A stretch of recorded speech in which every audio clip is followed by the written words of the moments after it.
அரசாங்க ஊழியர்களுக்கு இவ்வளோ ஆஃபர்ஸ் அள்ளி தெளிக்கிறீங்களே, சாதாரண மக்கள் நாங்கள் என்ன செய்கிறோம், எங்களுக்கு என்ன செய்ய போகிறீங்க? இந்த கேள்வியை நிறைய பேர் கேட்குறாங்க. அரசாங்க ஊழியர்கள் சரியாக வேலை செஞ்சாங்கன்னா இங்கே இருக்கக்கூடிய எந்த துயர சம்பவமும் நடக்காது. ஒரு ரோடு ஓட்டையாக இருக்காதுங்க, உங்கள் வீட்டுக்கு குடிநீர் சரியாக வந்துடுங்க, மின்சாரத்துக்கு எந்த விதமான வேஸ்டேஜும் வராதுங்க, ஏகப்பட்ட வீடுகள், சாலைகள், தெருக்கள், நம்ம வீட்டில் எந்த குற்ற செயல்களும் நடக்காதுங்க. அவங்களுக்கு ஊதியம் இவ்வளோ கொடுக்கப்படுது, அகவிலைப்படி இவ்வளோ ஏற்றப்படுகிறது, உங்களுக்கு ஃபங்க்ஷன்ஸ்னு வந்தால் 10,000 ரூபா, கல்யாணம்னு வந்துச்சுன்னா 5 லட்சம் ரூபாய் அப்படிங்கிறதெல்லாம் கொடுக்கப்படுது. வேலையை சரியாக செய்கிறாங்க அப்படின்னா இங்கே இருக்கக்கூடிய அரசாங்கம், அந்த சிஸ்டம் சரியாக வேலை செய்யும்.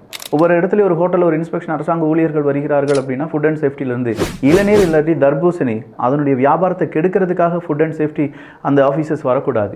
ஒருவேளை ஒரு அரசாங்க ஊழியர் அப்படின்னா ஒருத்தர் கிடையாது, அதுக்கு கீழே ஏகப்பட்ட லேயர்ஸ் இருக்கும்.